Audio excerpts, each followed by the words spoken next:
hết vậy?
Gì khổ.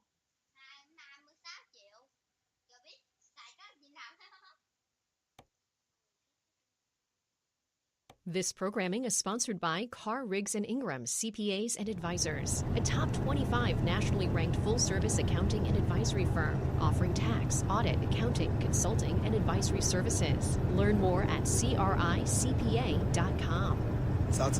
At the office, a young man is already waiting for Joseph. Twice a week, he invites drug users to the backyard for what he calls a beauty session.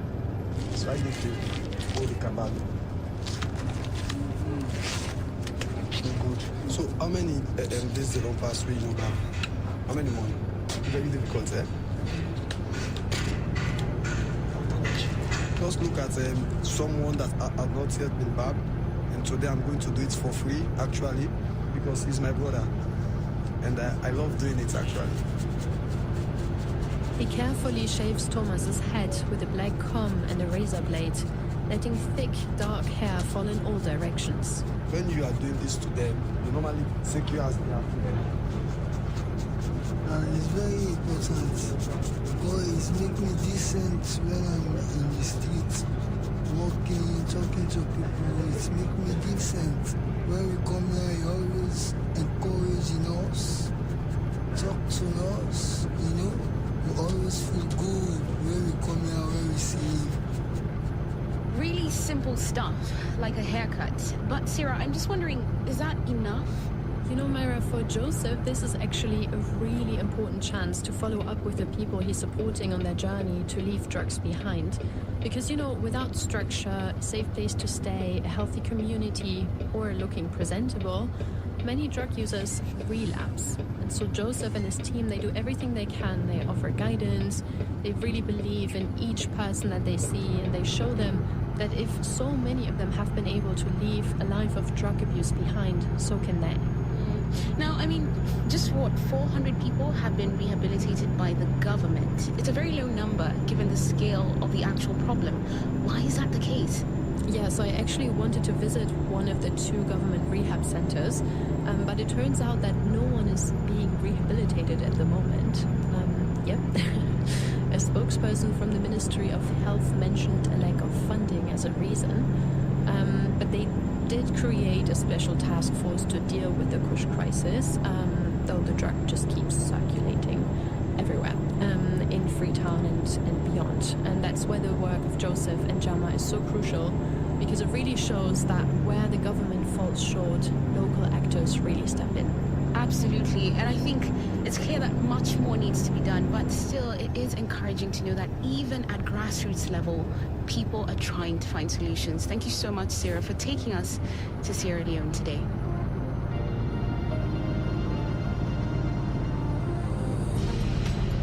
I'm always a big fan of communities coming together to find the solution. And in case you've come across any others where you live, just let me know by sending an email to peoplefixingtheworld@bbc.co.uk or send a WhatsApp message or voice note to the number +44 8000 321 721.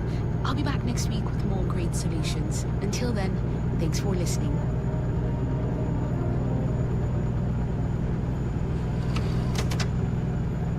Distribution of the BBC World Service in the United States is made possible by American Public Media, producer and distributor of award-winning public radio content.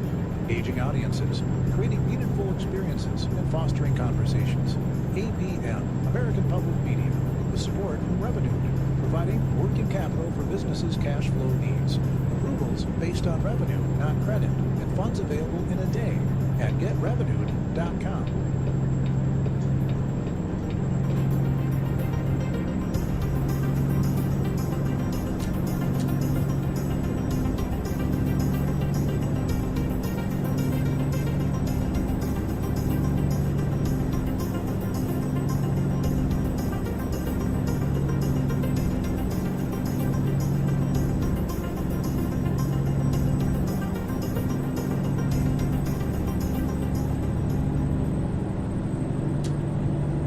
star David Harewood was the first black actor to play Othello at Britain's National Theatre in 1997. Now he's returning to the stage and to the role in a new production in London's West End. Join me, Julian May, for In the Studio After the News as I follow David Harewood and the cast of Othello as he prepares to play the only main character Shakespeare wrote who's a person of colour. BBC News with Danielle Yarowiecka. The Egyptian President Abdel Fattah al-Sisi has been finalising preparations for the lavish opening ceremony of what's being described as the world's largest archaeological museum. The Grand Egyptian Museum in Giza will host treasures from the country's pharaohs, including the famed relics of the boy king Tutankhamun. President Samia Suluhu Hassan has secured another term in office in Tanzania's election following days of unrest across the country. Residents are now reporting shortages of essential goods. The Israeli army says partial remains of 3 bodies handed over by Hamas on Friday do not belong to Israeli hostages. 11 dead hostages are yet to be returned from Gaza. The leaders of APEC countries have ended their annual summit, pledging greater economic cooperation.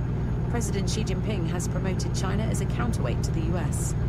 Canada's Prime Minister Mark Carney has said he apologised to Mr Trump on the sidelines of the summit for the airing of an ad featuring the former US President Ronald Reagan's criticism of tariffs. After its broadcast, Mr Trump broke off trade negotiations with Canada. South Korea's President Lee Jae-myung has urged his Chinese counterpart Xi Jinping to help broker the resumption of dialogue between the two Koreas.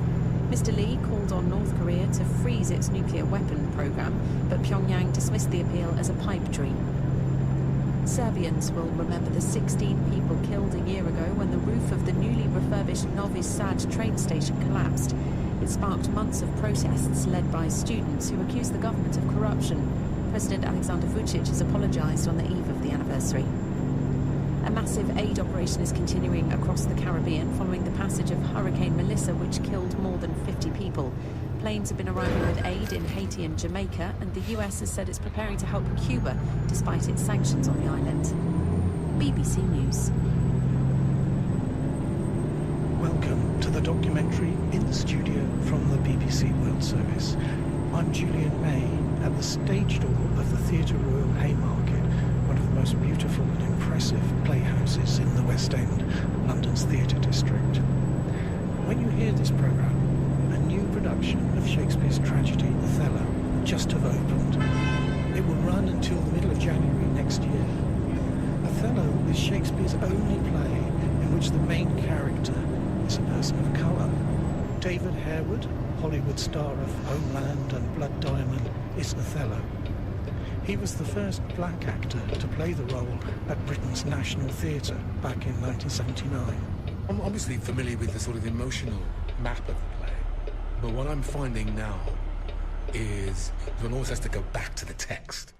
Caitlin Fitzgerald, who was in Succession, is Desdemona, Othello's young white wife. Theatre is like a marathon. This programming is sponsored by the Dan L. Duncan Comprehensive Cancer Care Center at Baylor St. Luke's Medical Center, offering comprehensive cancer care that is compassionate, personalized, and driven by clinical research. More at stlukeshealth.org/cancer. But that was going to be the motor of his revenge. Jones played Mr. Bates in the television drama Mr. Bates versus the Post Office. It had such an impact the government made new laws to clear the victims and compensate them. And it made Toby Jones one of the country's best-loved actors. The director is Tom Morris, who won a Tony Award for the theatre show Warhorse that has been seen by more than 8 million people around the globe. That's quite a lineup. There's a buzz about this Othello. Shall we run the transition just for the stage to journeys while we're waiting for lights? Something useful? I've been following the making of the show for In the Studio, and the company has kindly allowed me into their technical rehearsal. Himself, or any of my brothers in the state, cannot but feel this wrong is for their own. This is when the cast and crew leave the rehearsal room and get onto the stage with the real set in costumes and then work through all the light, sound and movement cues. The tech, as it's known, can go on for days. So, I'm making my escape to ask Sarah Hemming, the theatre critic for the Financial Times, about this play. Othello is a devastating story. Shakespeare often wrote about jealousy and the damage that it can do. And in this case, he tells the story of a North African general in the Venetian army who is respected and highly successful, but still feels like something of an outsider. And he has married Desdemona, beautiful daughter of a Venetian senator. The two adore one another, but they have gone against the will of her father, getting together. So there are some frailties there. And then when Iago, one of Othello's men, is overlooked for a promotion, he decides to exploit that. And he exploits Othello's trust, persuades him that Desdemona is unfaithful. We never really understand exactly what drives Iago. What he does is deeply, deeply destructive. Tới 5:30 tới 7 giờ là xong á. So it's an incredibly moving play. And the things that Shakespeare talks about, so love, vulnerability, prejudice, masculinity, and jealousy, they are still every bit as live now as they were 400 years ago. One of the things I love most, regardless of whether I've played it before, is going back to the material and going, what are we talking about? What do we mean? Let's all get on the same page. Before we sort of leap up onto our feet, let's just be clear about what we're saying. And what's wonderful about Tom's process, what I can gather so far, everyone's lobbing in ideas. Everyone's sort of, oh, I think it's this, it could be that, and it could be this. And so there's this sort of collective unpeeling of this piece of work. For me as an actor, it's a really exciting part of the process. David Harewood playing Othello for the third time in his career.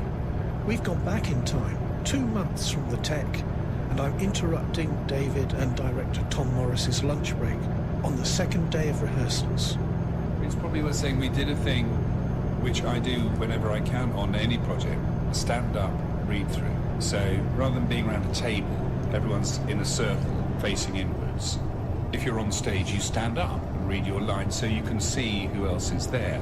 And of course, what happened is people started walking around and playing the scenes.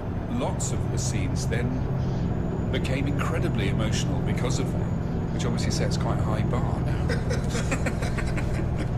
Tom, is there a particular reason why you want to do this play now?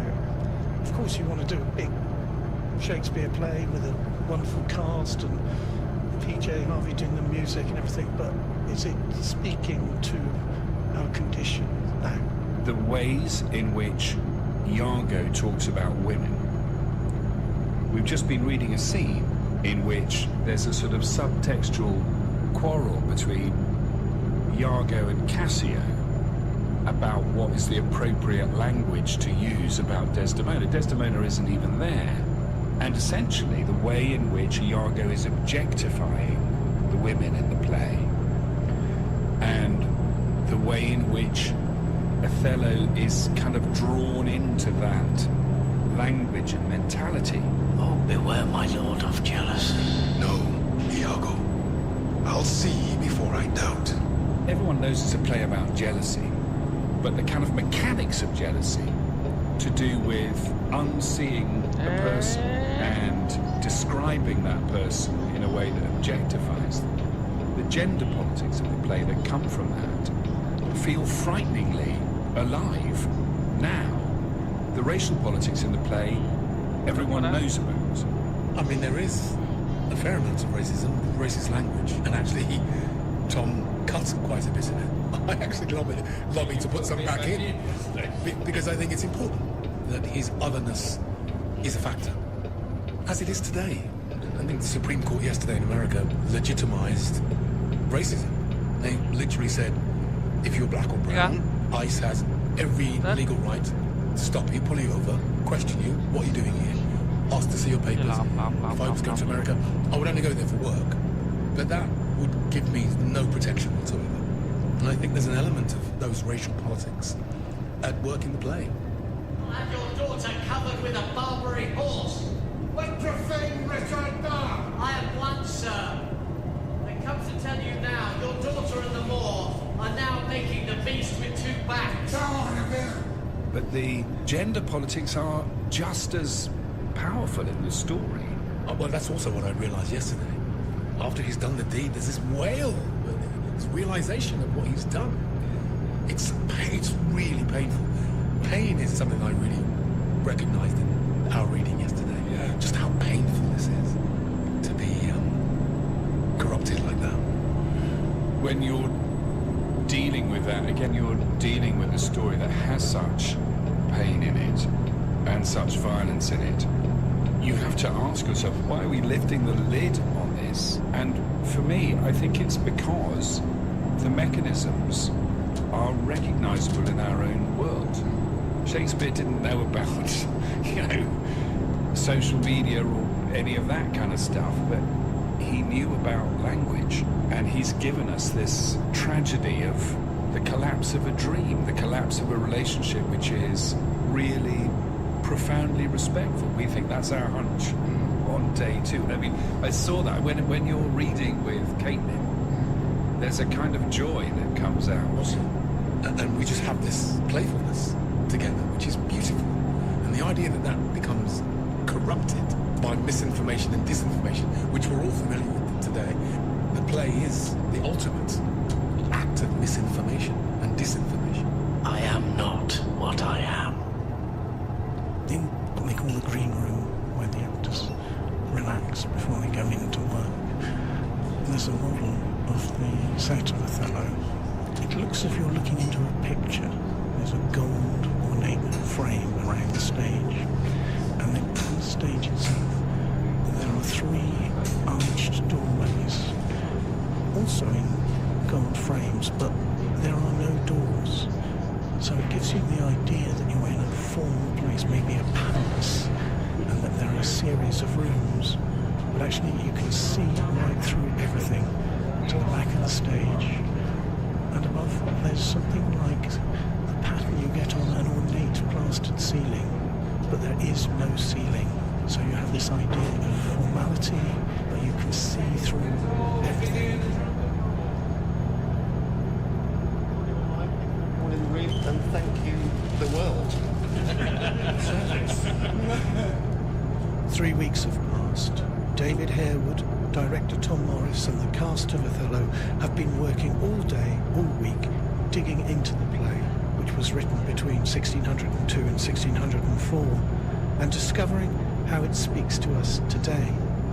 And I've been invited to a production meeting. This involves everyone except the actors, the people making the set, the props, the costumes, the people looking after the money. They all come together to report on the progress of the great caravan of the production. Fabric maker has all been sorted, so we're moving on with that. Yeah, so everyone's doing very well. We've now looked at everything in the play. We are in shape to have a run through of everything by the back end of next week. Lots of things are still up in the air, but it's quite exciting. Very, very good fight call today with David and Caitlin. for the murder scene. There are no windows in the rehearsal room. The company is creating the world of the play, cut off from the world outside. But theatre is made for the world outside, for society today. In the UK recently, there have been protests at hotels where asylum seekers are accommodated.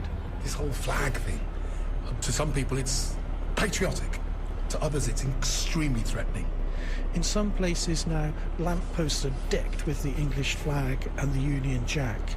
Any person of colour who grew up in the 70s like I did, who was chased remorselessly by skinheads who all had Union Jacks draped over them, for me personally, it's a difficult thing to see that, because it invokes trauma, and there's nothing I can do about that. I'm not being unpatriotic. It's just a traumatic thing that sits in me from the age of 5 years old. And at Charing Cross Police Station, just a few minutes' walk from the Theatre Royal, some officers have been suspended, accused of racism, misogyny and violence, and 2 of them have been sacked. The producers of Othello are sensitive to the impact that all this and the content of the play itself might have on the cast. One of the people at the production meeting is Samantha Adams, in charge of well-being. I'm really delighted with the way that well-being is being held in the room, but also in mind and body of everyone in the room. The creatives and myself and stage management have an awareness, which isn't a concern, but should be kept in mind about the real-life themes, particularly with regards to Charing Cross Police Station, systemic racism and misogyny. And when those 2 things come together, there's often a kind of heightened sensitivity, which we should all keep in mind. Otherwise, I think, it's going really well. This is the documentary in the studio from the BBC World Service.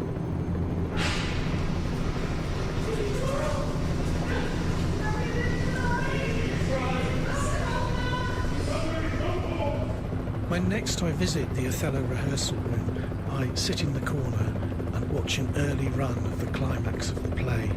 No costumes nor proper set. The fight moves still cautious, but even so, very powerful. At one point, Othello hits his wife. It's shocking. No one comes to her aid. This, you feel, will not end well. Desdemona, played by Caitlin Fitzgerald, is puzzled but brave. Vinette Robinson's Amelia, Desdemona's servant and friend, stands up for her against not just Othello, but her husband, Iago. These women emerge as important figures in the drama. In a break, Caitlin and Vinette tell me what they've discovered about the characters they're creating. It is a play with 2 incredible male leads, but the women in it are key, and I think we were both really keen not just to make them plot points, but to make their stories a real focus of the play. Yeah, indeed, and I was sort of shocked as I started to work on the play and very dutifully read a lot of scholarship and essays and how little the domestic violence, the murder of these 2 women, is mentioned, and if it is, it's a plot point to move the action along for the male heroic journeys. And I'm so glad we're not doing that. And the sort of first thing I said to Tom when I met him was, I'm not interested in a Desdemona who's kind of virginal and virtuous and meek. And he said, great.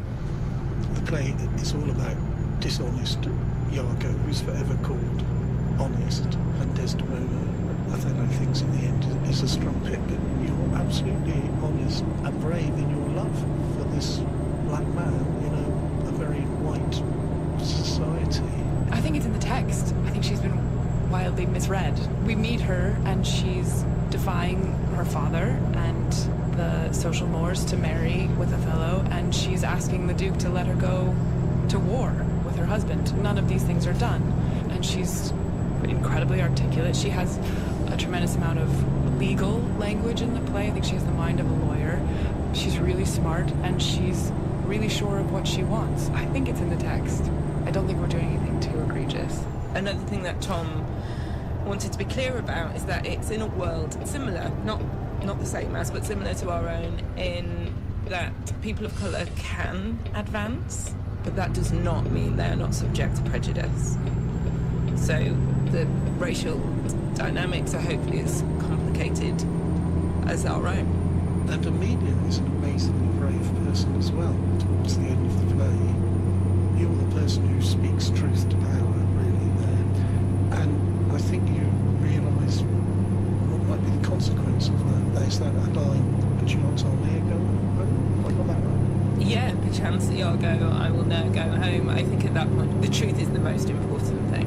And whatever the consequences are, she is willing to meet them. That doesn't mean she wants to die, but she knows it's a possibility. Having seen what's happened to the woman that she's become incredibly close to, she just can no longer be complicit in the systems that have allowed it, because she is complicit. She keeps a lid on her suspicions until she gets to a point where she cannot. Oh, these men. These men. Do you know all your words now? You're completely off the book and everything? Caitlin? I really thought so.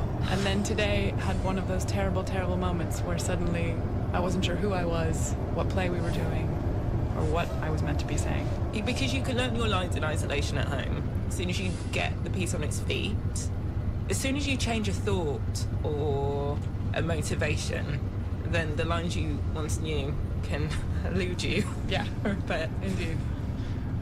And another thing that I noticed, involving you both actually, in that rehearsal, was how technical it all is. I mean, where you have to move, the fight, the death, quite harrowing to watch. Good. That's what we're going for. I sometimes wonder where the joy in an actor's life lies. Getting some work, for one thing. But is it the performing, or in the work in rehearsal leading to performance? I asked Toby Jones about this. He plays Iago, the damned villain who poisons Othello's mind with jealousy. I happen to believe that rehearsing a play is as happy a place as an actor can be, because unlike a musician with music, or unlike a painter with a sketchbook, the rehearsal is where you realise that your sketchbook is sort of 24 hours a day for the rest of your life. You know, you're constantly picking up on behaviour. That's what you do. You intuit how people lead their lives. You feed your imagination doing that. And the only place you get to disgorge that is in rehearsing a play. You certainly don't get that kind of rehearsal on film or television. So when I'm in a rehearsal room for a play, it sort of makes sense of the rest of my life, about what on earth it is I'm watching and trying to figure out most of the time. Toby, I've heard actors say that no matter how villainous the character you're playing, you have to have some sympathy for them. Is that not really difficult with Iago? I haven't really even thought about having sympathy for him. I think I've only thought about how do I advance his interests, which I suppose is a kind of empathy, putting myself in his shoes. And what have you learned in the few weeks that you've been rehearsing? The more sincerely that I can play his game, the more fun it is to play. He's an expert actor, and it's acting as life or death. So in a way, it's an ultimate role for an actor, isn't it? Because you're someone acting in a situation which is one of life and death. Death, mostly. Yeah. It's a fantastic challenge to try and persuade the audience of his sincerity when he's revealed very early in the play that he is not what he is. He tells one of the people he ends up killing that he is not what he is. Much of the humour in the play, I think, is the audience both enjoying that deception but also themselves almost momentarily being fooled by it as well. For when my outward action doth demonstrate the native act and figure of my heart in complement extern, 'tis not long after but I will wear my heart upon my sleeve, for doors to peck at. I am not what I am. I have just watched the end of the play, and it's very striking that Iago, he speaks a lot in the play to other people, and also you have those amazing soliloquies, don't you? But at the very end, he says he's not going to say anymore. Demand me nothing. What you know. From this time forth, I never will speak word. He's not going to say anything again. Even though he's going to be tortured. Yes. Have you worked out why that is?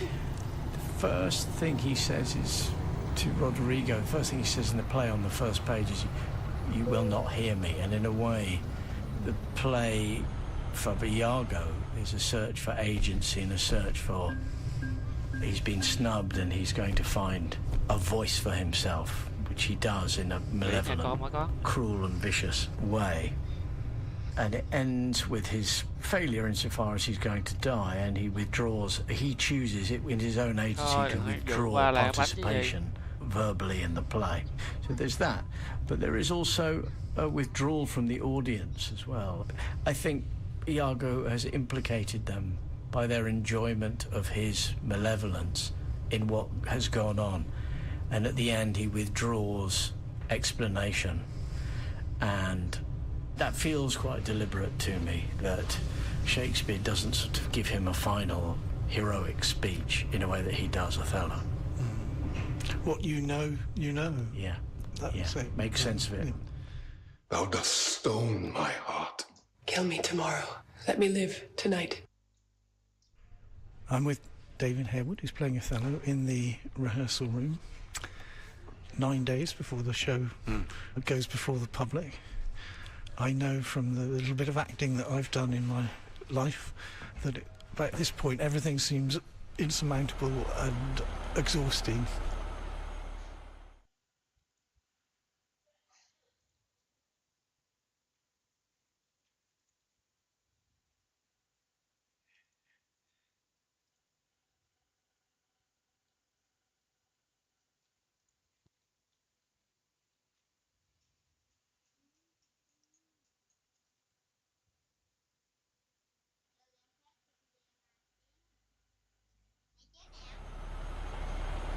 This programming is sponsored by the Dan L. Duncan Comprehensive Cancer Care Center at Baylor St. Luke's Medical Center, offering comprehensive cancer care that is compassionate, personalized, and driven by clinical research. More at stlukeshealth.org/cancer. Frustrated and corrupted he becomes, and sort of using that insecurity as a way into the violence. As a younger man, I was very quick to anger, and I was very angry at the idea of somebody having an effect, whereas this time the idea sort of makes him crumble. It's the pain of that, the sense of loss, sense of betrayal, and I'm really using more colour in the emotion, more of a sense of insecurity and vulnerability, which causes the anger, as opposed to just pure anger, full-on anger from the very first moments of the second half, and I think that benefits the play. Because the play is actually a tender love story. Goes wrong, is it not? Exactly, and he never stops loving it. That's something I didn't really understand, I think, as a young man. The sort of mind trick of the play is that even though he still finds her attractive, still loves her, there's also this undercurrent of loathing and jealousy and hatred, which of course leads to violence. Further upstage, we'll sort out what we need to sort out. I'm back in the Theatre Royal in London's West End, where the technical rehearsal of Othello goes on and on. Toby Jones as Iago scurries about in military fatigues. David Harewood, Othello, is resplendent in an electric blue suit with a military sash. The senators are in full-length scarlet robes. It all looks wonderful. But what is really extraordinary is that working together over the last 6 weeks, Tom Morris, David Harewood, Caitlin Fitzgerald and Toby Jones and the whole company have made new discoveries about Shakespeare's characters that are relevant to our 21st century lives. And that, as the critic said at the beginning, Othello is as powerful today as it was 400 years ago. You've been listening to the documentary In the Studio from the BBC World Service, presented and produced by me, Julian May. Houston Public Media is a service of the University of Houston and is supported with your gifts to the Houston Public Media Foundation. More information available online at houstonpublicmedia.org/donate. You know a good story when you hear it. Makes you feel, laugh, think. Sometimes you get a little teary. I'm Scott Simon, host of Weekend Edition Saturday, and each week we bring you stories from around the country and around the world. Stories that help you learn, make you smile, catch you by surprise. Please join us every Saturday for the news you need and the stories you won't forget. Saturdays 7 until 9 a.m. on News 88.7. This is your NPR station, KUHF Houston, News 88.7, a service of the University of Houston. Get local and breaking news anytime at houstonpublicmedia.org. Listen to us on your favorite devices. Tell your smart speaker to play News 88.7. There's more to classic Gothic literature than monsters and the supernatural. We think of the Gothic as to do with terror and fright, but it also helps us confront those devils. It helps us look them in the face and then decide what we do with them. Coming up, Madeline Potter helps us find what Europe's scariest stories can teach us about ourselves. While Mexico's Day of the Dead festivities are becoming more popular across North America, Luisa Navarro reminds us of its deep roots designed to help us face our mortality. This is an authentic Mexican tradition that stems from pre-Hispanic times. And hear what you might actually encounter on a ghost tour of old New Orleans. I had people burst into tears. I had people try to run out of the room. I had one girl swear that she had been slapped in the face. Come along with us for the hour ahead if you dare. It's Travel with Rick Steves. This is Danielle Yawowiecka with the BBC News. Hello. The Egyptian President Abdel Fattah al-Sisi has been finalising preparations for the lavish opening ceremony of what's been described as the world's largest archaeological museum. The Grand Egyptian Museum, close to the pyramids in Giza, will host the country's remarkable collection of pharaonic treasures, including the famed relics of the boy king Tutankhamun. Tarek Taufik is a former Director General of the museum project and says for the first time all the treasures found by British Egyptologist Howard Carter will be on show. I had the idea of displaying the complete Tutankhamun, which means nothing remains in storage, nothing remains in other museums in Egypt from the tomb, and you get to have the complete experience the way Howard Carter had it over 100 years ago. Residents of Tanzania's biggest city, Dar es Salaam, say food and fuel are becoming scarce and expensive after days of violence over disputed election results. The main port is closed and many flights have been cancelled. Security forces are manning roadblocks and checking ID cards after President Samia Suluhu Hassan was declared the landslide winner. Rights groups say she oversaw a wave of terror before the poll. Victor Kanani is in Tanzania. Because of the internet shutdown, that means it's been very difficult to actually verify the numbers, and the government made it also very difficult for international journalists like us to get into Tanzania and to be able to cover elections. There is a lot of discontent. Some of the people we've been speaking to say they are worried about what is happening right now. They are worried about what becomes of the country and the chaos that has been witnessed in the past few days. Germany's foreign minister has called the situation in war-torn Sudan apocalyptic. The comments came as more reports of atrocities emerged from the city of Al-Fasher.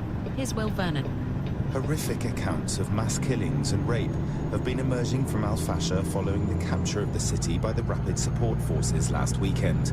On Friday, the UN Human Rights Office said hundreds of Sudanese civilians may have been killed in the area. The RSF says it's ordered investigations into any violations by its fighters. Speaking at a conference in Bahrain on Saturday, the German Foreign Minister, Johann Wadephul, said the humanitarian crisis was the greatest in the world. The Israeli military says the partial remains of 3 bodies returned from Gaza on Friday did not belong to any hostages held in the Palestinian territory. The discovery was reportedly made following forensic tests. 20 living hostages and 17 bodies have already been returned under a ceasefire deal. Israel has accused Hamas of multiple violations of the agreement, claiming the group knows the location of the majority of the bodies. World News from the BBC.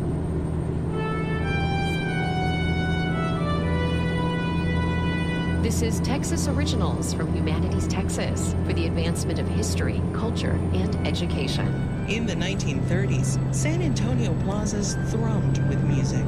Among the few female performers were the Mendozas, Leonora and her daughters, including 16-year-old Lydia, who captivated listeners with her clarion voice and skillful accompaniment on the 12-string guitar. Lydia sometimes performed solo, singing folk and popular songs whose lyrics she'd often learned from gum rappers.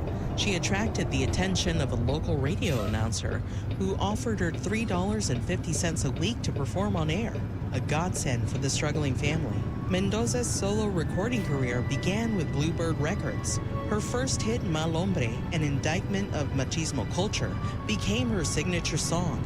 She was a pioneer of música tejana, a rich hybrid of conjunto, rancheras, and other styles that captured the passions and heartaches of border life. No matter the song style, Mendoza once said, "When I sing that song, I live that song." Mendoza went on to perform for large audiences throughout the United States, Mexico, Cuba, and Colombia. Her success opened doors for other Tejana singers. Nicknamed the Lark of the Border, Mendoza recorded hundreds of songs and toured until a stroke ended her legendary career. Mendoza was inducted into the Tejano Music Hall of Fame and awarded the National Medal of the Arts.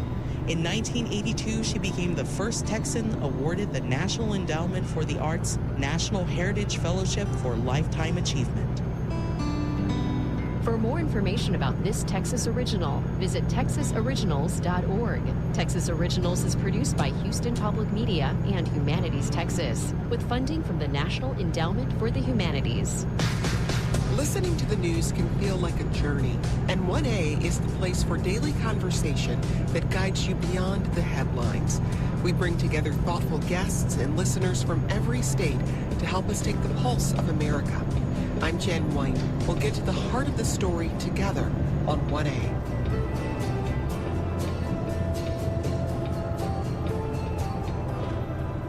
"1A", weekdays at 2 p.m. on News 88.7. Why do you see so many marigold flowers on the altars people make for the Day of the Dead?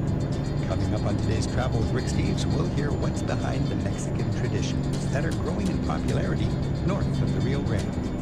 There are also many reasons New Orleans can feel haunted by its past. A local tour guide tells us what happens on her ghost tours of the city. Let's start out today looking at the role Gothic literature plays in dealing with our mortality.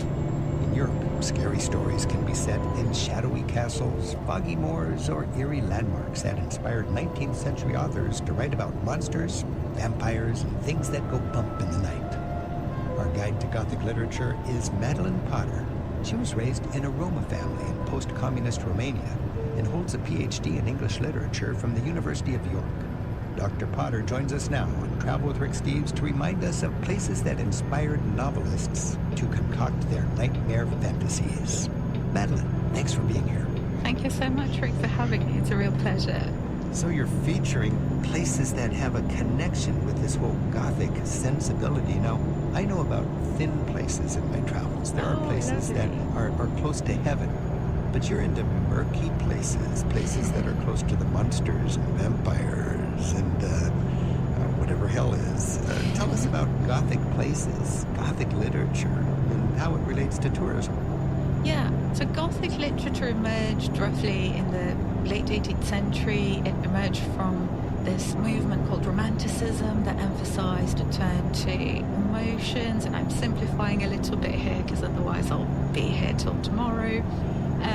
And expressions of individuality, and Gothic literature turns to the dark side of these things and turns to the past, turns to the medieval world, looks at hauntings, and also obviously monsters, very famously Frankenstein and Dracula. And I think in a way, thinking about what Gothic literature tells us about being human is a journey, is traveling, but it's traveling inside ourselves. But if you want to check some literary places that are related to the Gothic, you might want to start in Transylvania, but also Lake Geneva, where Mary Shelley's Frankenstein was famously born, as well as John Polidori's The Vampire, one of the earliest prose fictions that we have in the English language that features a creature that we might today recognize as a vampire. Okay, now before we get into all of these individual places, Maddie, I would like to, first of all, straighten out the word Gothic. To me, Gothic is medieval architecture, and it was named as an insult of the Goths, because Goths were a barbarian tribe, so the people that came after Gothic said, well, that's old-fashioned, let's call it barbarian, or Gothic. So there's that Gothic. There's the Goth sort of counterculture that we see today, and then there's Gothic literature. What do they have in common? I mean, what do Goths walking the streets with their dark demeanors today have to do with Gothic literature and Gothic architecture? Yeah, well, Gothic literature is associated in many ways with Gothic architecture. So when it started, you get these ruined abbeys. And that's it. So that is the connection, just Gothic ruins. It's a great setting for a Gothic novel. Absolutely, yeah. I mean, there's always some kind of ruined abbey. But also it is associated because the rise of Gothic literature in Britain is partly related to translations of dark romantic literature from Germany. So there is that sense of the Germanic, the Gothic. Would that be like scary fairy tales? There are a lot of... There's the theme, for example, there are German ballads, and there are German stories about the undead lover. Undead. See, there's a... Yeah, they're not alive, but they're not dead. Yeah, exactly. They're in between. So often Gothic literature in Britain and Ireland was sometimes described as the German craze. So there is that sense of the Germanic, the Gothic. And then the Goth subculture emerged from the post-punk era. It was mostly associated with bands such as The Cure or Joy Division.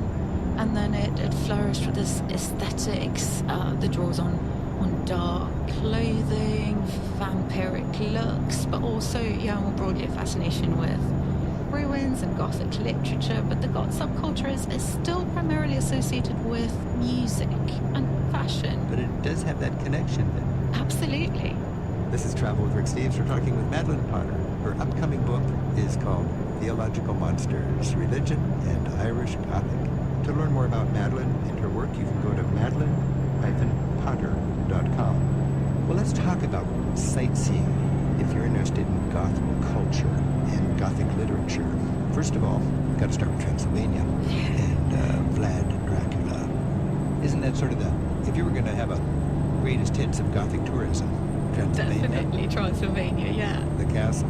And I've been there. I think it's a terrible tourist trap. Yes, it is, yeah. And what's really interesting is a Bran Castle that you've been to. Yeah, the Bran Castle. Yeah, so what's really funny is that historically it's quite likely that Vlad Dracula never set foot there. Right, It's not his actual castle. His castle was in Wallachia, because he was a Wallachian ruler, and it's called Poinan Castle.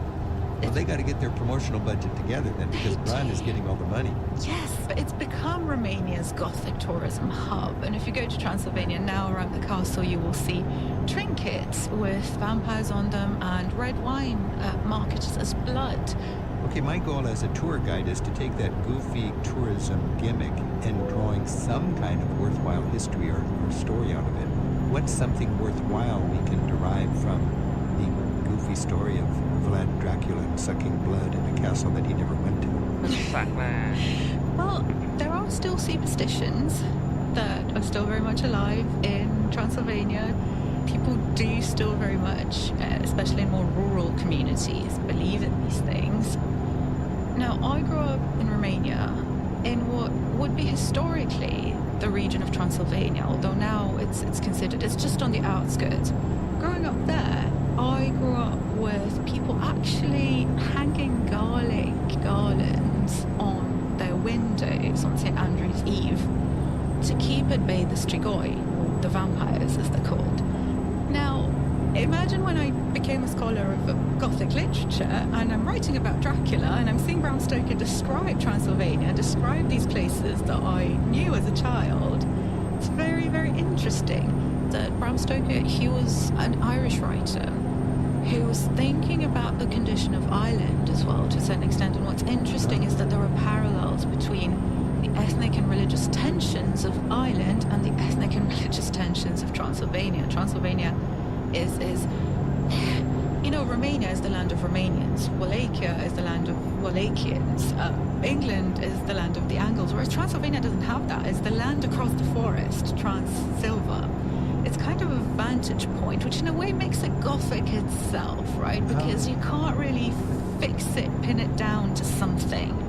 And in Transylvania, there are Catholics, there are Orthodox people, there are Protestants, Calvinists, there are Romanians, there are Germans, there are Hungarians. German communities are fascinating because they're little enclaves of Germany that are more traditional than Germany today. So this is all fun to look at these broader connections. Now, when we think back to Bram Stoker, he may have been Irish, but wasn't he inspired by ruins? I know these ruins on the cliffs of Whitby in England. Yeah, he vacationed in Whitby. And it's very funny because he was actually in Whitby when, if we look at Bram Stoker's working notes to Dracula, he was going to set it initially in Styria, where Joseph Sheridan Le Fanu sets his own vampire novella, Carmilla. And he was going to call the Count Vampire. Vampire? Yeah. Vampire the Vampire. Exactly. Which I don't think would have been as successful.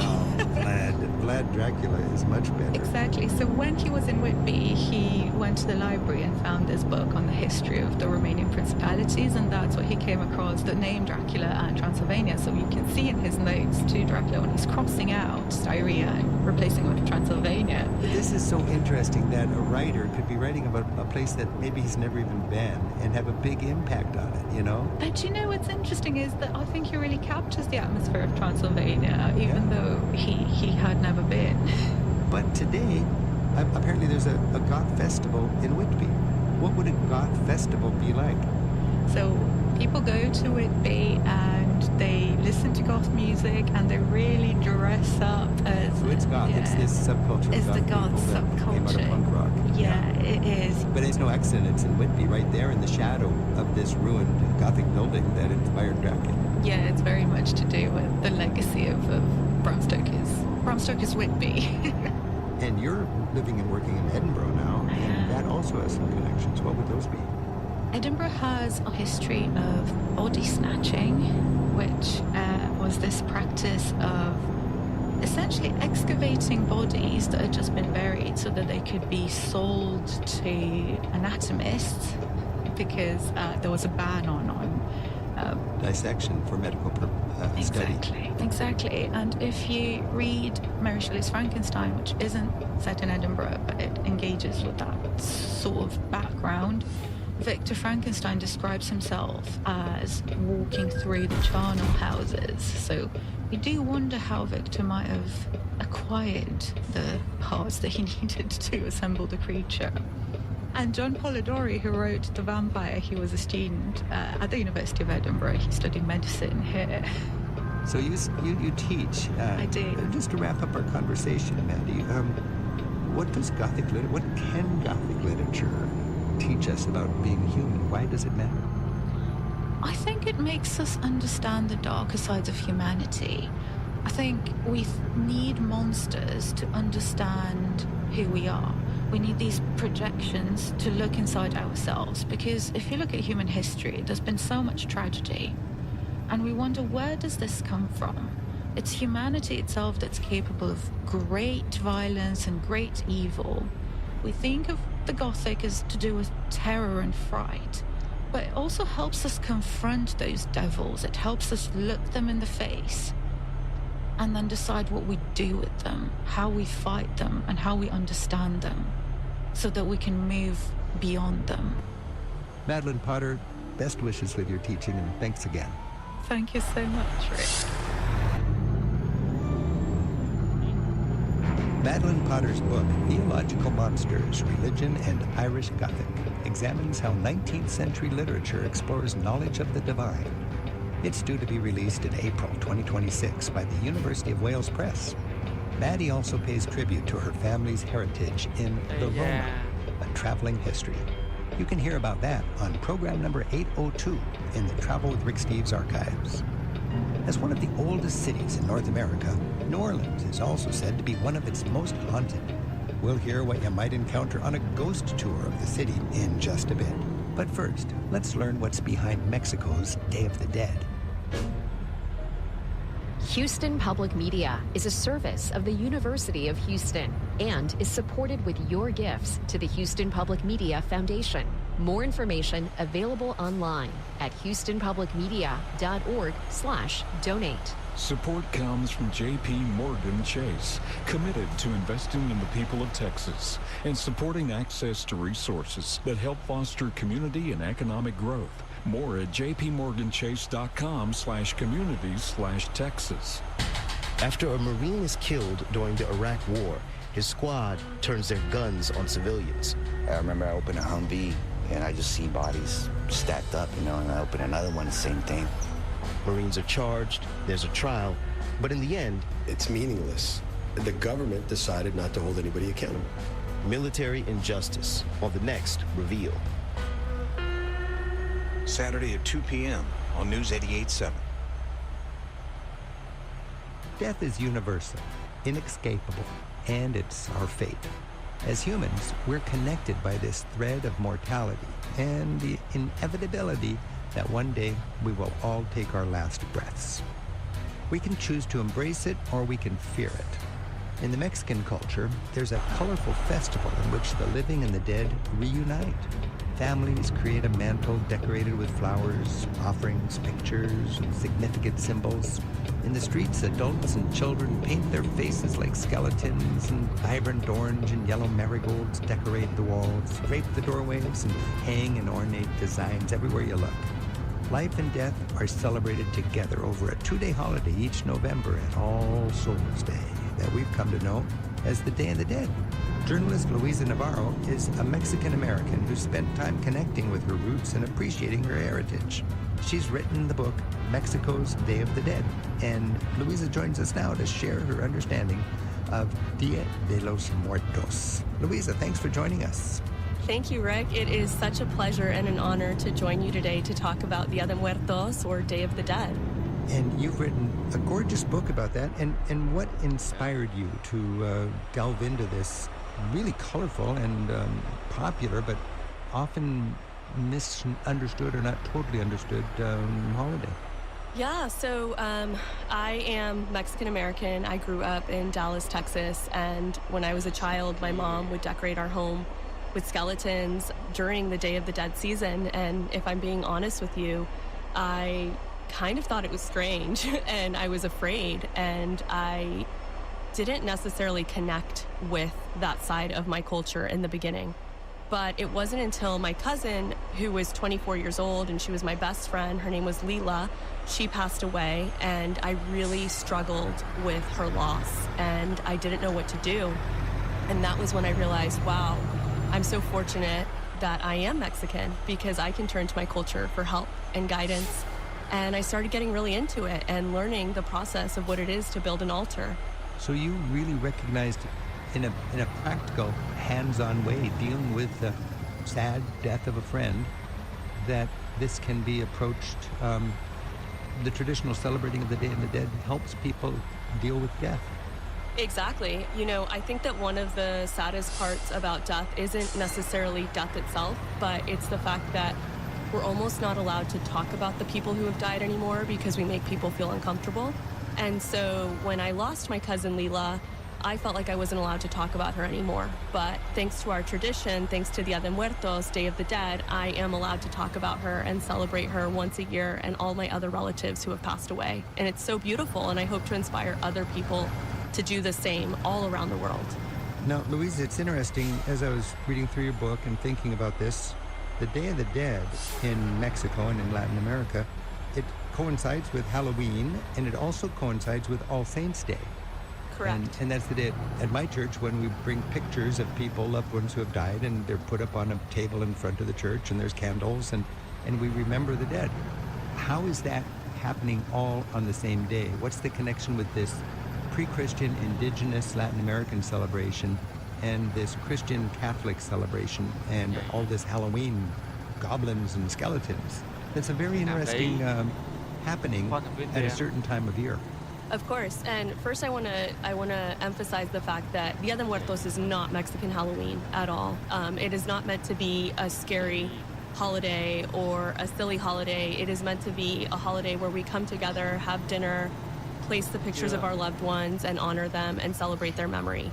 You know, I grew up celebrating both Halloween and Day of the Dead, but they're completely different holidays. Originally, the reason that we are so lucky to have Day of the Dead is thanks to the indigenous people of Mexico. It's a pre-Hispanic tradition, and it was actually originally celebrated in late July and early August to honor the goddess of death, known as Mictecacihuatl. What the indigenous people did is they would burn copal incense, they would, like you said, decorate with flower garlands, specifically marigolds, which are known as cempasúchil. That's the indigenous word. And they would make tamales, and there was, at the time, some human sacrifice. And eventually what ended up happening was when the Spanish colonized Mexico, they actually did not approve of this celebration at all. And they did try to eradicate the tradition. But the indigenous people would continue to celebrate and honor Mictecacihuatl secretly. And what the Spanish did was they decided there was this natural syncretism that happened, and they decided to move the celebration to November 1st and November 2nd, which, as many people know in the Catholic religion, is when we celebrate All Souls and All Saints Day, or the people who have died. And that is why Dia de Muertos is now celebrated November 1st and 2nd. So when we say pre-Hispanic, meaning literally before the Spanish came, before the conquistadors. And when they came, they brought with them their religion, and part of the conquest was to put the Catholic religion on the indigenous people. But in any case, when conquerors come in and take over people, they have to deal with these deeply held feelings, religious feelings that were already there. So a lot of times they will mix it together in a way where it's more palatable for the indigenous people, but it still is the conquering people's religion.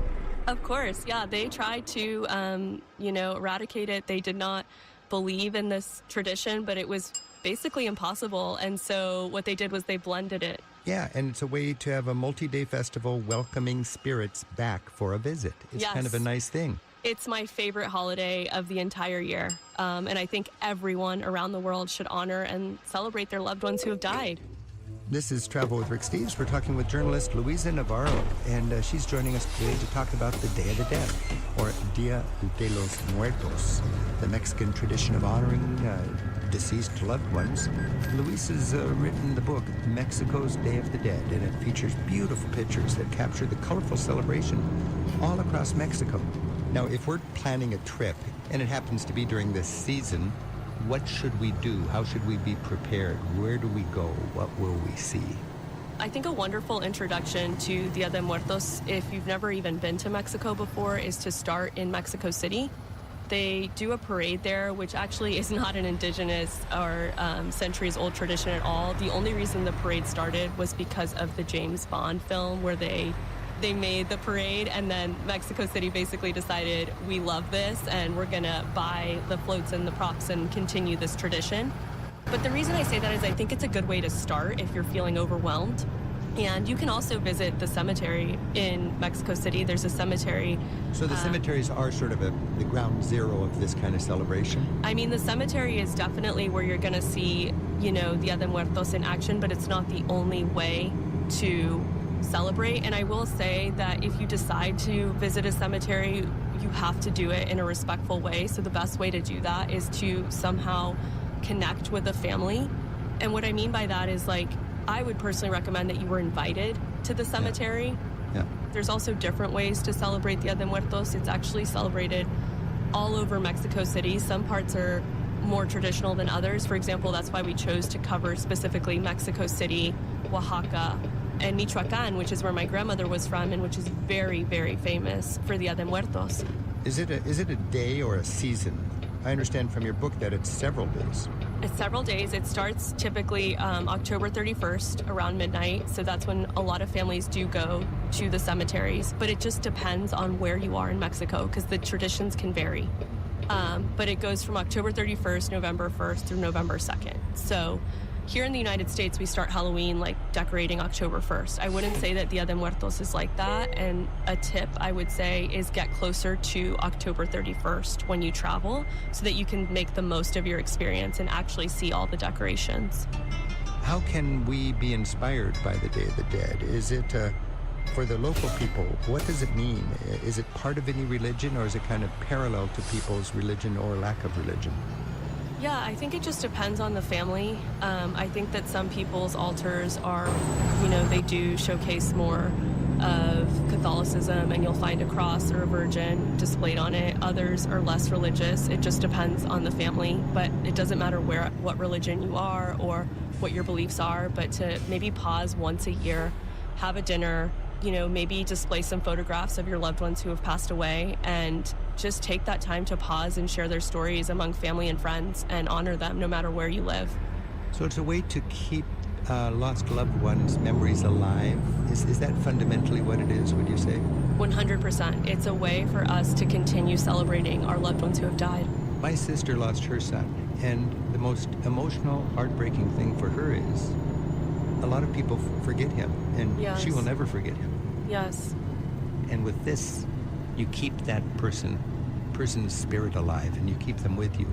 And apparently that's a balm. It's a soothing blessing for people who celebrate the Day of the Dead, more than just a bunch of ghoulish skeletons and so on. It has that colorful, indigenous vibe, but it's also a very practical thing to keep loved ones remembered. And of course they're gone, they're dead, and who knows what's next, but they can be remembered, and that's a beautiful thing for the people who suffered that loss.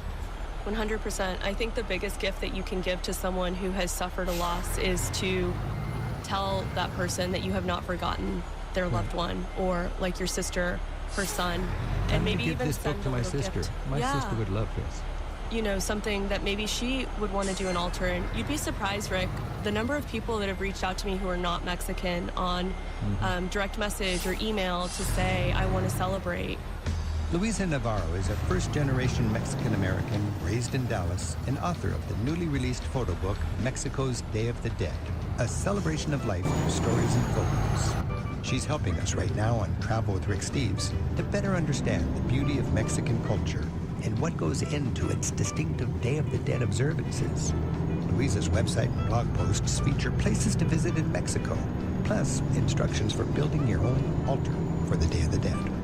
It's at mexicoinmypocket.com. And that's also the name of the gift shop that she runs on Court Street in Brooklyn, New York. Let's talk about what's in that altar, because you actually have a build your own altar kind of chapter in the book. It's fascinating. Tell us, what are the elements of the altar? There are so many different elements in my book. I think I cover over 22 elements. But some of the traditional elements are, you want to provide a bienvenida, or a welcome for the spirits. And so you want to make sure that you display their favorite foods, you display their favorite drinks, that you place the marigolds, because the marigold scent is what guides the spirit to us, and the color is said to be the only color that they can see. So that's why marigolds are one of the most important elements.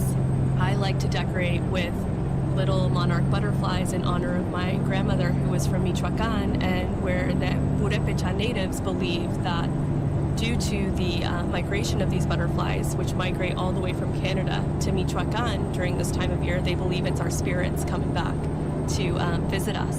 And so I really like to put the monarch butterflies on my altar. Even though it's not necessarily a traditional element, it's a great way to connect with my lineage and my heritage and that story.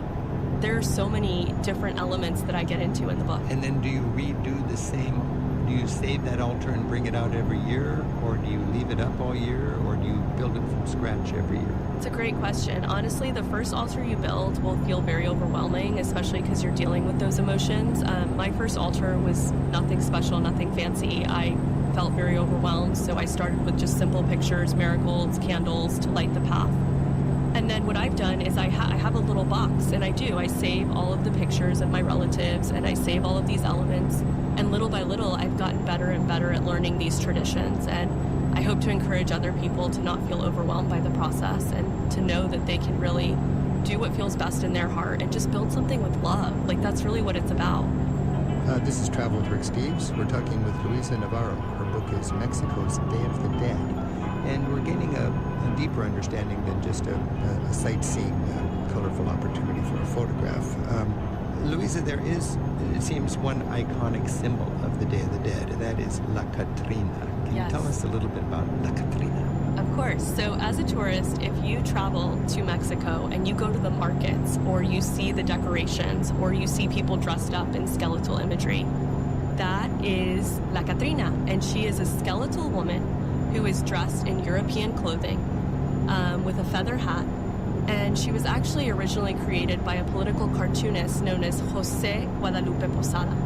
And what José Guadalupe Posada was doing is that when he created that cartoon, he was making fun of women and people who would deny their indigenous roots. And his message with that skeleton was, he was saying that no matter who we are, rich or poor, brown or white, we all become skeletons at the end of the day, and we should not deny our roots, our heritage. And the way that she became known as La Catrina, she actually became famous. She wasn't famous at that time. She was actually known as La Calavera Garbancera. And what La Calavera Garbancera translates to, when Jose created her, is the chickpea skeleton. And the reason he called her the chickpea skeleton is he was making fun of the vendors who would sell chickpeas instead of rice and beans. And chickpeas obviously were introduced by the Spanish. So eventually, Diego Rivera, the most famous Mexican muralist, I mean, he's like everything, was a huge fan of José Guadalupe Posada, and he decided to place La Catrina in the center of his mural, one of his most famous murals. Okay. And he coined that phrase, La Catrina. And the reason he named her La Catrina is traditionally in Spanish, the word Catrín translates to a dandy man. A dandy man dressed in pinstripe pants and, a suit and a bowler hat. And so he was also making fun of these women who dressed up and denied their indigenous roots. So he created the word Catrina, which is basically the feminine version of Catrín. And yeah, it's a little bit of a tricky subject, but I think it's so important that if you're going to celebrate Day of the Dead, you need to know who La Catrina is. A lot of us will be going to Mexico not during Halloween season. Forgive me for relating to Halloween, but we just think of Halloween. That's the last day in October. Or people who are into the church calendar, All Saints Day, the next day. But if you're in Latin America, this would be the Day of the Dead.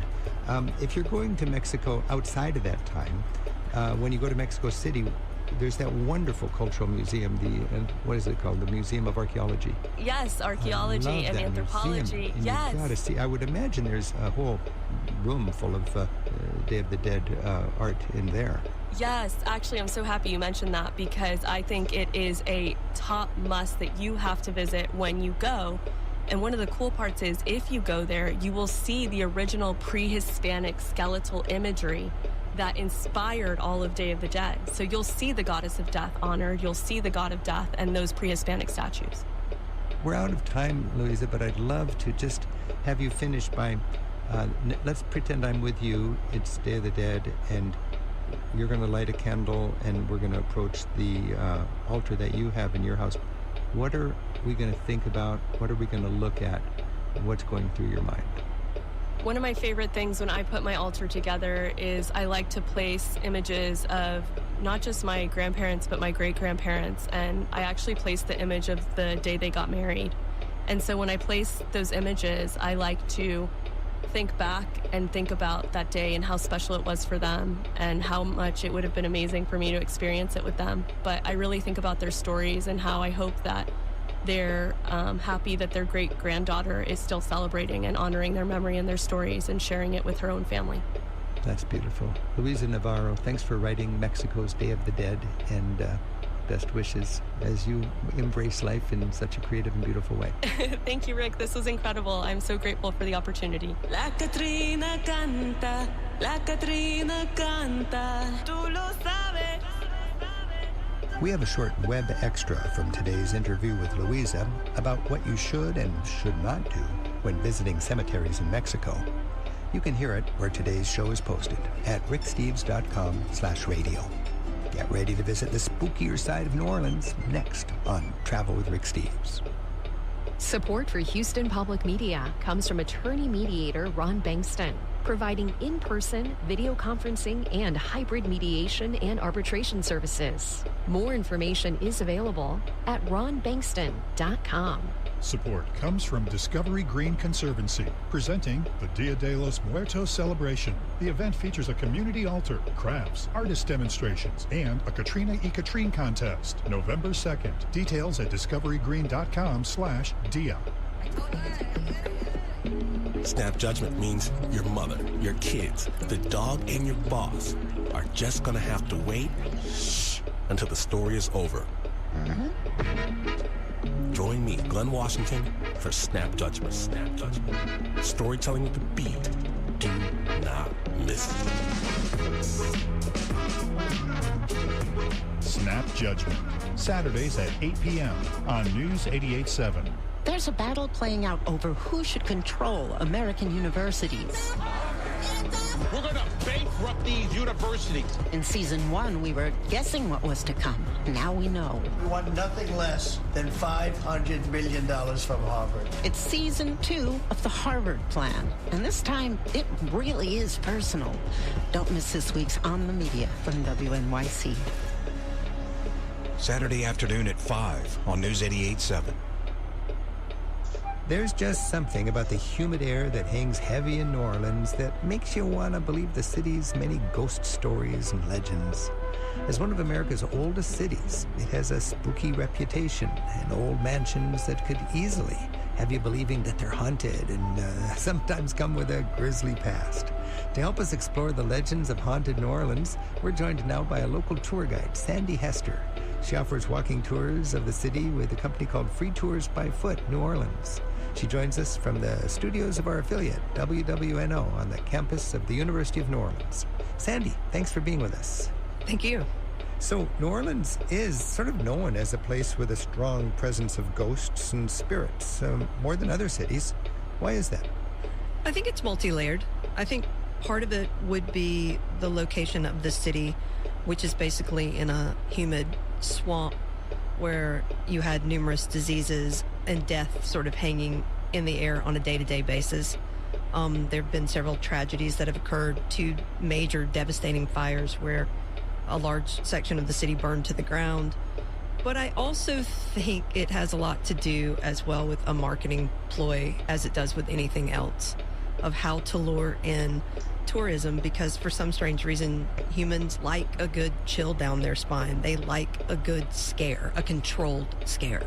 Yeah, it's kind of like York and Edinburgh in Britain. Those are the 2 cities that, for some reason, have all the ghosts, and they sure capitalize on that. I think in New Orleans you've had books that have been set in New Orleans that are scary. You've had TV episodes that feature ghosts set there. What are a few of the ways we might have seen New Orleans on the screen? Definitely, if you've heard anything to do with Anne Rice, she set her vampire chronicles partly in the city of New Orleans.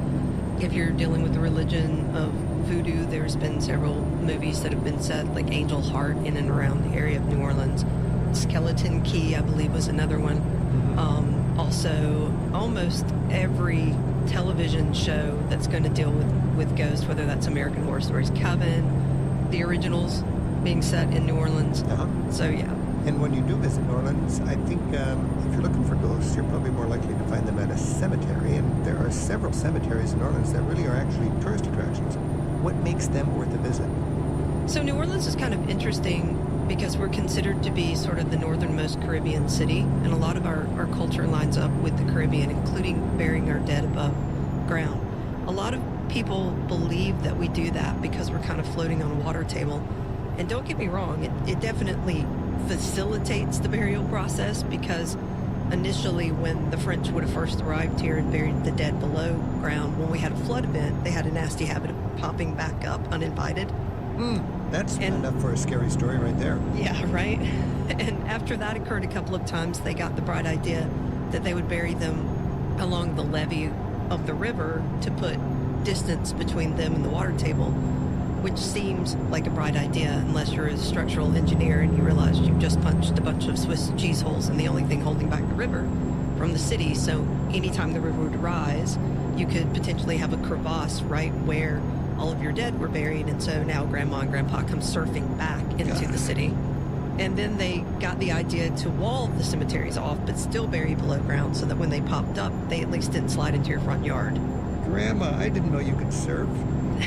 I think there's one cemetery which is like the number one cemetery to visit, which happens to be called number 3.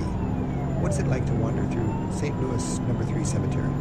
So typically the cemetery that most people will want to go to is our oldest extant cemetery, and that one is actually St. Louis number 1. But St. Louis number 3 is located on Esplanade Avenue, and it is sitting over the site of where an old leper colony used to exist in New Orleans, which is always kind of interesting.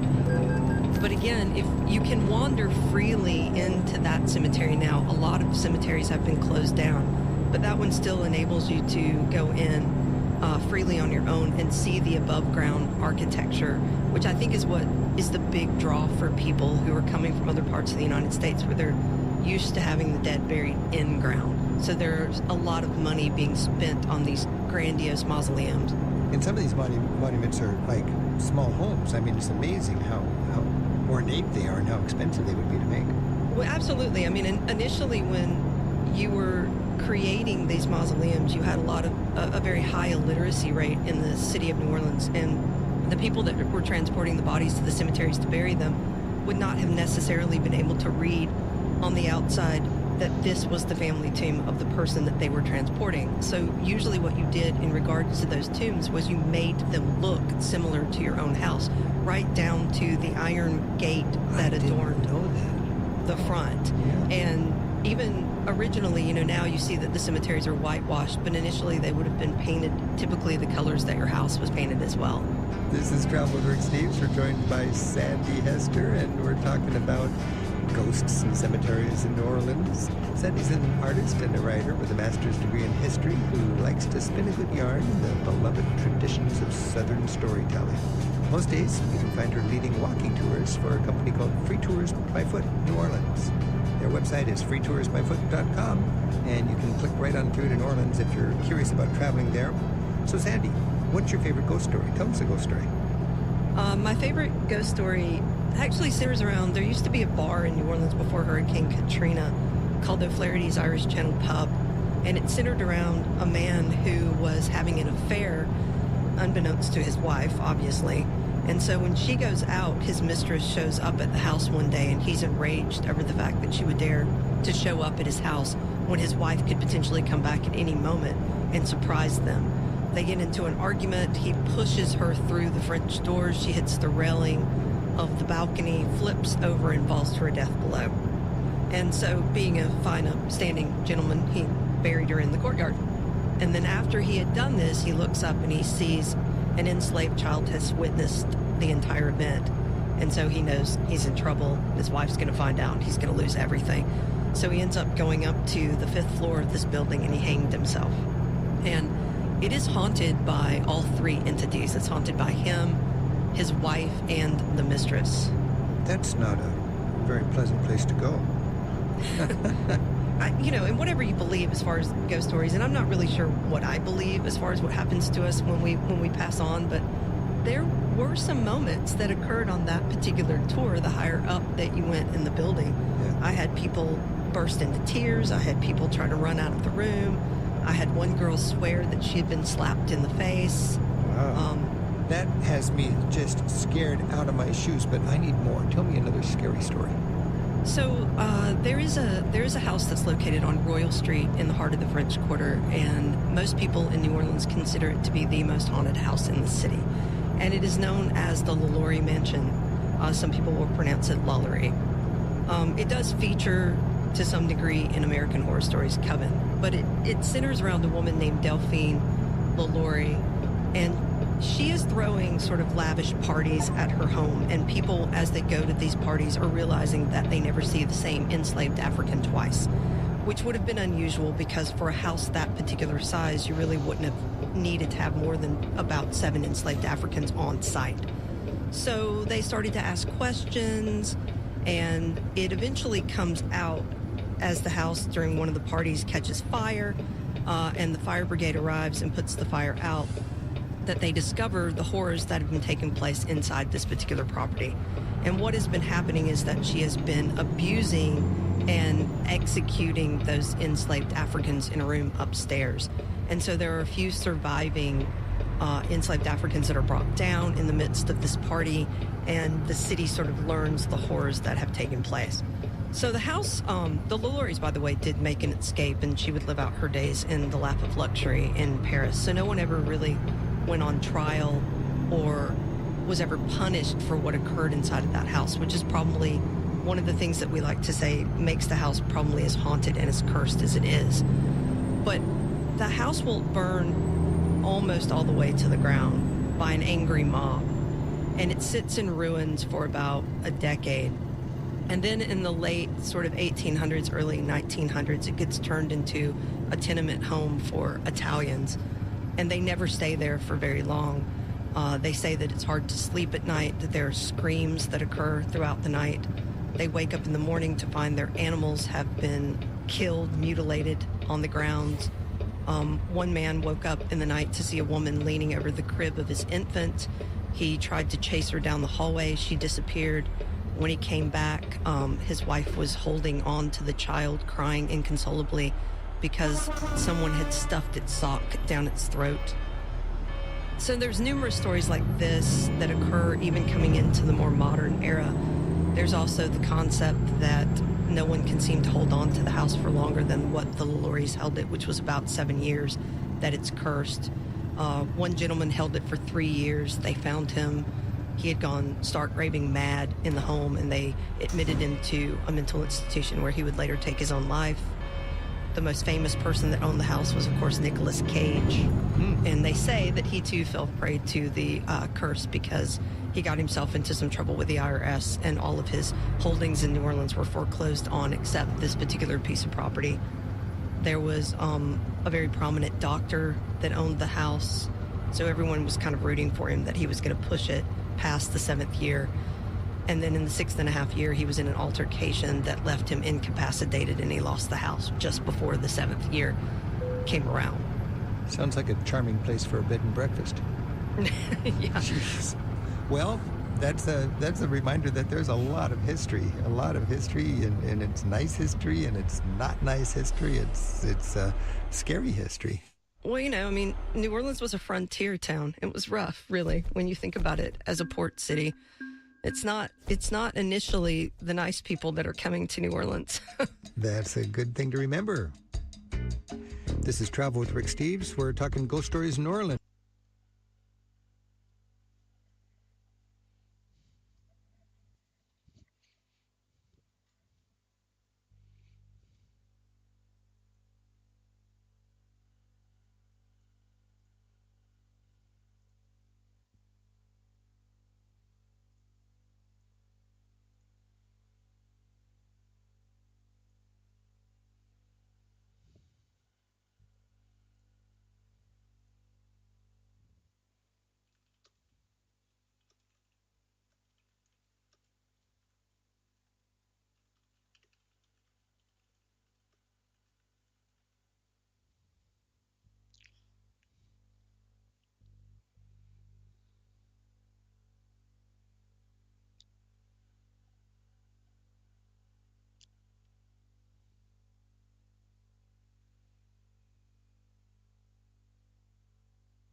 This programming is sponsored by the Clarion at Brazosport College in Lake Jackson, presenting the New York Tenors with the Brazosport Symphony Orchestra, November 9th.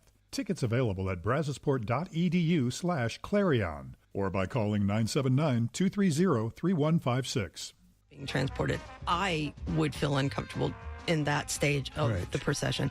But once it's come out of the cemetery and you're in the celebratory aspect, I have seen strangers go in behind that procession because then it just becomes sort of a celebration of life itself. But I think, unfortunately, most tourists wouldn't recognize necessarily that aspect of a jazz funeral because they're so used to what are known as second line parades occurring because of things like wedding events. So you'd see a musical procession and you might just mistake it.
What is voodoo and where does that come from and how might we experience that in New Orleans?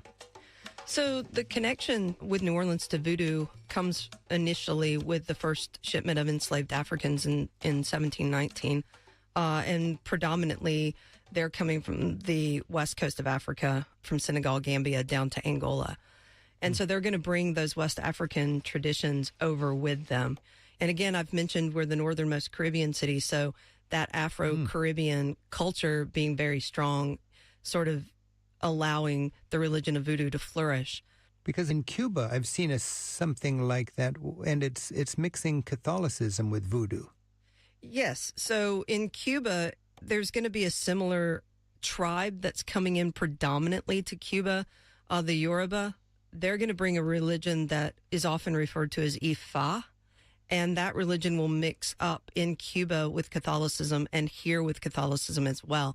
But you often see that throughout the Caribbean. But I always like to caution people on a voodoo tour that initially it's not about true West African conversion. It's about them hiding West African religions within the iconography of Catholicism in order to keep their religions alive. Oh, so enslaved people were not allowed to keep their former religion, and they had to worship the same religion as their Catholic overlords, but they wanted to secretly keep their pre-slavery traditions as part of their way their children would grow up. Yeah. The only recognized religion here would have been initially under the French and the Spanish was Catholicism. Right. But I mean, if you're enslaved and you've lost literally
Vậy